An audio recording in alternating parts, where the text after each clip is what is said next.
During my post-abortion checkup, Adrian once again made an excuse to suddenly leave. This had become a familiar occurrence, so I was used to it. I had to admit that I was stung with a sense of abandonment at first, but slowly, I no longer cared. I took the medicine after the checkup and went back by myself. As I made my way home, I could not shake the feeling of loneliness that seemed to echo within me. I opened Twitter once I arrived and saw someone named Lovely One tagged Adrian in a post. It read, "Just had a sore throat, but he insisted on dragging me to the hospital and has been accompanying me since. After all this time, you're still the best." I did not bother to ask Adrian why he kept lying to me, nor did I lose my temper like I used to. Looking back, I should have felt betrayed and confronted him, but it just felt like another exhausting chore, another hurdle in a race I no longer cared to win. Later, he took this Lovely One to the company's team building event, and I received intimate photos of them. Was I angry? No. On a different occasion, I ran into him holding Lovely One's child on the street, looking like a family of 3. I had to admit that I was surprised to find myself smiling calmly and said, "The child needs a father figure. You should spend more time with them, Adrian." Adrian, however, grabbed me in a panic and asked anxiously, "Madeline, why don't you care at all?" I had a miscarriage because someone accidentally collided with me on my way home from work. Today was the 2nd month after my abortion surgery, so Adrian accompanied me for a checkup. I did not stop him as he left in a hurry after making an excuse. No longer did I cling to him, pleading for his company as I once did. Watching Adrian's back as he slowly walked away, an unexpected wave of detachment washed over me. I suddenly realized that his presence or absence held little effect over my emotions. I did not seem to be that sad anymore when he was not around. A nurse called my name, and I quietly accepted the test results before gathering my things and heading home. Not long after, I received a message from Adrian, which read, "Madeline, you can go home on your own, can't you? I still have things to do." In the past, I would have refused desperately and replied with something like, "But I need you to come get me." Now, it just felt pointless to do so. With a resigned acceptance, I simply typed, "Okay." I put away my phone and hailed a cab. As I settled into the back seat, a familiar sight caught my eyes. It was Adrian's car. Well, that was odd. Why would he return to the hospital? Did he not? He say he could not pick me up? As soon as I got home, I saw Lovely One tagged Adrian in a post on Twitter, which read, "Just had a sore throat, but he insisted on dragging me to the hospital and has been accompanying me since. After all this time, you're still the best."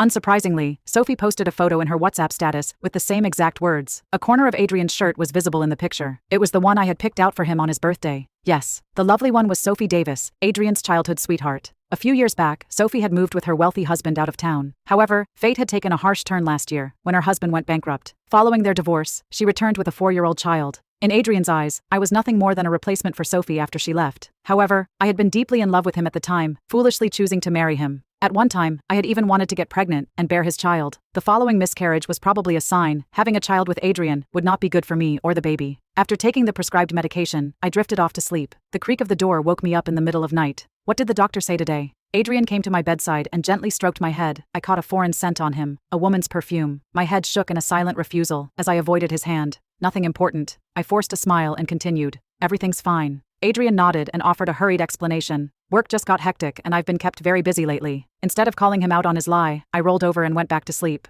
"Well, maybe you should take a shower before going to bed." He seemed to hesitate for a moment, but he said nothing. I then heard the bathroom's door being opened and the trickles of the shower. The next day was a pre-dawn shift, so I went to the hospital early. After the morning meeting ended, I received a call from Adrian. His voice was dripped with a subtle annoyance when he said, "Madeline, why didn't you wake me up? You left early without telling me and I overslept." I used to take care of him in every possible way, and even more so after we got married. Clothes laid out, breakfast prepared with love, and a gentle morning call, a routine I meticulously followed. His tone now suggested that he took those things for granted. It was as if my acts of love were mere obligations, a chore I was simply expected to perform. However, I was never his caretaker, I was his wife. I had the right to refuse. "Well, since you're going to be late, you'd better get up soon." He asked again, "What am I going to wear today?" "Just choose whatever you want to wear. It's all in the closet," I replied. "But I can't find it," Adrian tried to say. My colleague called me over for some help, so I hurriedly said, "I have something else to attend to, I need to go. Just find your clothes yourself." Barely a moment later, Adrian's message pinged on the screen. It read, "The shirts are wrinkled. You haven't ironed them yet? I can't show up in the office wearing them." It did not stop there. Another one came, saying, "You haven't prepared breakfast either." Just then, the department head happened to call me over, so I did not have time to reply to Adrian. "Madeline, good news," he boomed. "After assessing your performance, it looks like the hospital wants to discuss your further training." "Oh look, you're fully recovered now too." I had initially planned to marry Adrian and have children, so I declined the hospital's offer before I was pregnant.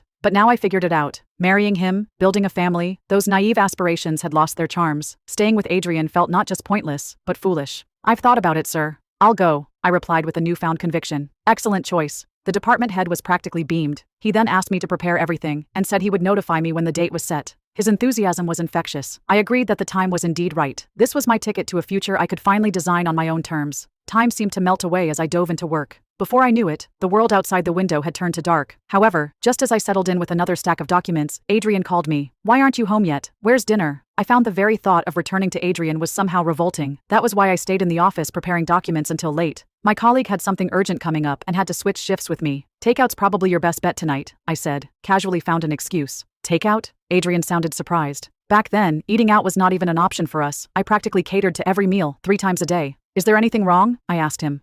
Adrian hesitated before continuing. "Just take care of yourself and don't get too tired." "Thank you," I replied flatly. Adrian was silent for a while, then asked again. "Madeline, are you angry?" The question, so slow to come, sparked a flicker of something akin to anger, but mostly, it was a disappointment. Was he truly this oblivious, or simply did not care about my feelings? However, it did not matter. I would not be angry anymore. In an apologetic tone, Adrian took the initiative to explain. "Madeline, it's not easy for Sophie to raise a child alone. She doesn't know anyone else here. She only has me." His words felt like a slap. He conveniently forgot sometimes that I, too, only had him. "Of course, I understand. She must have been through a lot," I answered calmly. "Madeline, what's that supposed to mean? What's your attitude?" He lost his temper all of a sudden. "I said I understand," I repeated, my voice losing its lightness. "Is that a problem? Do you have to talk to me like that?" He snapped. "Then what do you want me to say?" I countered, frustration creeping in. Silence fell between us, heavy and suffocating. Finally, he mumbled a defeated, "Do as you wish," before hanging up. Wasn't it ironic? He once said I was annoying when I questioned him visiting Sophie, and when I called him to ask when he would be back from Sophie's, I was also the annoying one.